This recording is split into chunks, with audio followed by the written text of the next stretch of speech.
Ito, reklaruhin natin ito ngayon. Before you continue, I would like to acknowledge Senator Bongo. You have the floor, Your Honor. Salamat. Magandang hapon po sa ating lahat. No? Kanina nandun po ako sa inspection. Kaya lang po, meron po akong previous schedule na 3 weeks ago pa po. Biglaan tong pagpatawag ng hearing ni Senator Bato de la Rosa. Kaya sinamahan namin siya rito. Ang trabaho po ng isang senador ay hindi lang po isang mambabatas. Trabaho namin, legislation, constituency at representation. At ako naman nakikita nyo, Lunes hanggang Linggo po ako nagtatrabaho. Wala, parang pingpong na tong buhay ko. At kung ano po makakatulong sa ating mga kababayan, no? Lalong-lalo na po dito sa Davao.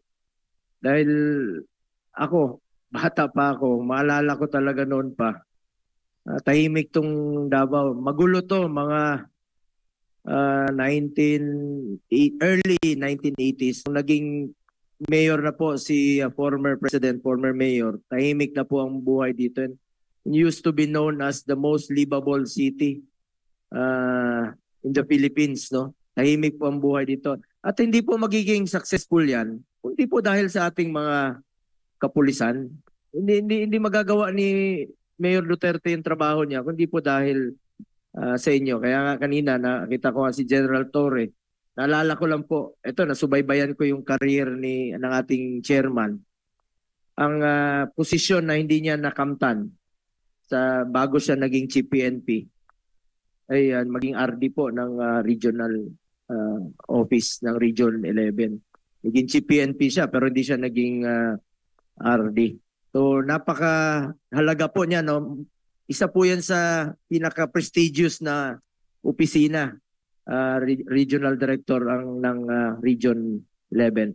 Anyway, Mr. Chair and resource persons in attendance today, magandang araw po sa ating lahat. I speak before you today not just a mere legislator, but as a voice for justice, fairness, and the protection of human rights. Mr. Chair, sa isang demokratikong bansa tulad ng Pilipinas, napakahalaga po ng maayos na pagpapatupad ng batas. No one is above the law. Sabi nga nila, kung pulis ka, nasa gobyerno na may mataas na katungkulan o normal na mamamayan, you are not above the law. Mr. Chair, ang maayos na pagpapatupad sa batas ang nagsisilbing pundasyon ng ating tiwala sa gobyerno at nagpapatibay ng ating paniniwala sa isang patas at makatarungang sistema. However, Mr. Chair, when the enforcement of law crosses the line into excessive force, when it is wielded not as a tool for justice but as a weapon of destruction, it is incumbent upon us to speak out. Kaya po kami narito ngayon. Sana po matapos na po itong kaguluhang ito. At dahil po sa nangyari sa KOJC ngayon, magdadalawang linggo na. To be exact, bukas, no? Apektado po ang traffic at marami pong nagtatanong sa akin sa Maynila, kumusta na kayo sa Davao? Kumusta na ba? Safe bang pumunta ng Davao? Mga turista nagtatanong po sa akin, safe pa bang pumunta sa Davao? Nalulungkot po ako bilang isang Davaoenyo, Mr. Chair, kahit saan ako mapunta. Yan ang tinatanong nila, ang gulo dito raw, ang gulo doon sa Davao. Mr. Chair, hindi ko po maalala na magulo sa Davao for the past 20 years. Bata pa nga po ako. Sabi ko, tahimik po yung buhay natin dito sa Davao. Nalulungkot po ako sa mga ganitong pangyayari. Hanggang kailan ba ito matatapos? Kaya kami narito para malaman po ang totoo at matapos na ito. Dahil kawawa po yung ordinaryong Pilipino. Kawawa po yung ordinaryong Davaoenyo na gustong mamuhay ng tahimik o pumasyal sa Davao. Sa totoo lang, mas marami po dito sa Davao ang gusto lang po mamuhay ng mapayapa. Walang pakialam sa politika. We just want peace and for this standoff to end. One of the founding fathers, Marcelo H. Del Pilar, whose birthday we just commemorated last August 30, once said, "The perfection of humanity is not possible without freedom for the individual. Thus, the existence of social institutions and all political organizations and relationships are justified. insofar as they have for their primary aim the defense and protection of freedom. Kung kaya nga nandyan po sa saligang batas, under Article 3, ang Bill of Rights. The Bill of Rights is there to protect our people from abuses of power, power that is given by our people.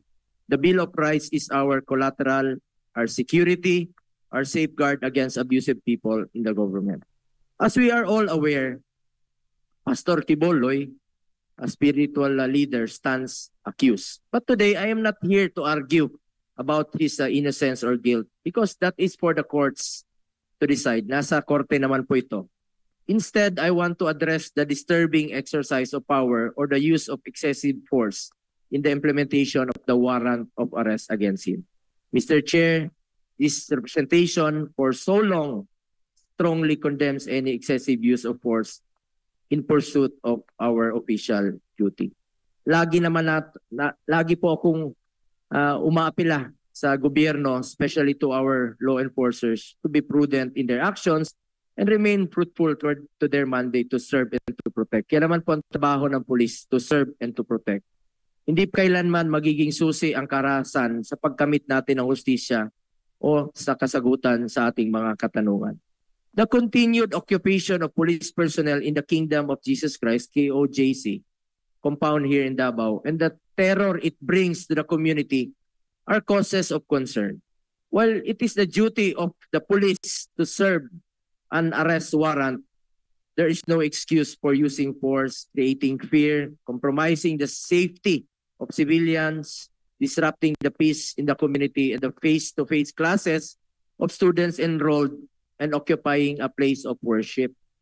Ang Kingdom of Jesus Christ is a congregation. Pastor Quiboloy is only its executive pastor. Ang Kingdom of Jesus Christ po ay binubuo ng maraming miyembro, hindi lang po iisang tao. As member of the Committee on Justice and Human Rights and member of this Public Order Committee, I support the intent of Senator Bato de la Rosa and Senator Robin Padilla to scrutinize this PNP operation, which led to the death and injuries of civilians. Alam naman po natin, Mr. Chair, tayo mismo, ikaw naging chief PNP ka. Suportado natin ng pulis hanggang ngayon, pinaglalaban natin ng pulis. And even during the time of former President Duterte, 2018, dinoble po ang sahod ng pulis, ng military uniform personnel at pinaglaban natin ito. At full support po kami sa pulis hanggang ngayon po. Andirito po kami, Senator Bato ni Senator Robin, na sumusuporta po sa inyo, lalong-lalo na po in line of duty. Mr. Chair, it is crucial to remember that our law enforcement agencies, particularly the PNP, have a solemn mandate to serve and protect. This mandate is not just a slogan. It is a duty, a responsibility to protect the rights and welfare of every citizen. Mr. Chair, one life lost is one too many. Sabi ko nga, imbis na dapat po yung maximum tolerance po ang dapat gawin ng ating pulis. Kung hayaan natin ito, kung hindi tayo maninindigan laban dito, ano pa bang klaseng pang-ambuso sa kapangyarihan na maaaring gawin nila sa buong Davao o maaaring sa ibang bahagi ng bansa? Ang tanong ko sa pulisya, ang tanong ko po sa inyo, at tatanungin ko to sa inyo mamaya. At ano ba ang magiging endgame dito? Hanggang kailan tatagal ang sitwasyong ito?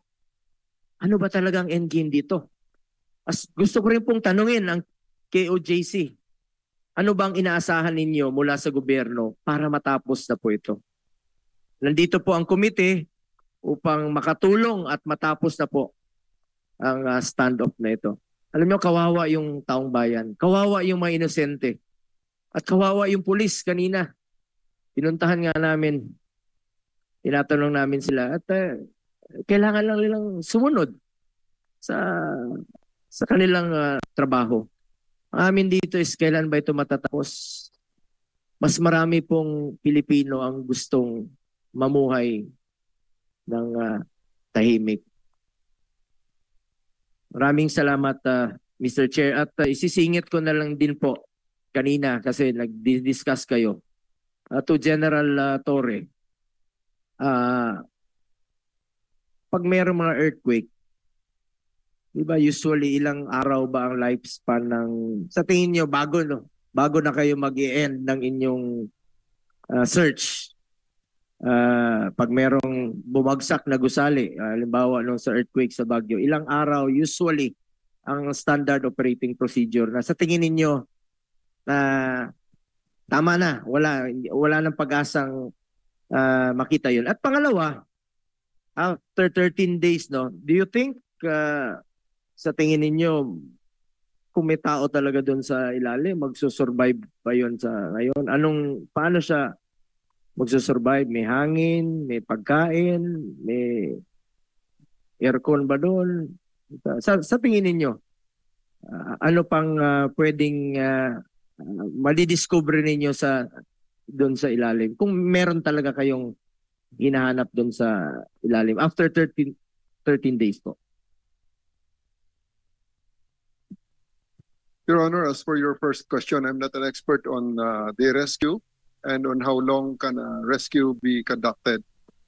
However, on the second issue, whether a person can survive in bunker for so long, what we are looking here, sir, is the end-of-the-world type bunker or Mageddon type bunker that can support life for extended periods of time. So there's really no assurance, there's really no estimates on how long they can survive in here, because we believe that they can survive for not only 13 days, but more than or extended periods of time, because we are not looking here, sir, at an ordinary makeshift bunker. This is something that is built by somebody who has 2 airplanes and 2 helicopters in his hangar. So, among others. So, this is something that's can be done and can really be built by somebody with stature. So, sa tingin mo, kayang mag-survive ng ilang buwan dyan? Given enough resources, sir, people can really survive below ground, and which I will cover in my presentation later on, sir. May kuryente doon sa ilalim? Yes, sir, definitely. Ventilation, current, food, water, all the work, sir. And it could be very, very a comfortable life for a person, sir. And then yung sa unang tanong ko kanina, yung end game dito, tatanungin ko rin sa KOJC dito. Anong end game ba rito? Anong in-expect po natin? That's also covered in the last 3 slides of my presentation, sir. That will be covered. The end game, sir, is really you can address the question directly. yes. We don't have to wait for your presentation. We'll not stop until Mr. Kibuloy is arrested, because we really gonna turn our back against the helpless and voiceless victims of Mr. Kibuloy. So, meaning you intend to stay there forever? Kung forever hindi makita si Pastor Kibuloy? We have some recommendations in my presentation so that we can end this positively, sir. Because as we remember that compound is not only being used by Pastor Kibuloy. If you believe he is still there, may mga estudyante dyan nag-aaral na hindi na nakapag-aral. May mga nakatira dyan na hindi na nakatira, pinalabas ninyo doon sa kanyang tinirahan. Sir. Merong nagwo-worship dyan na hindi na nakapag-worship dahil nga sa presensya ninyo.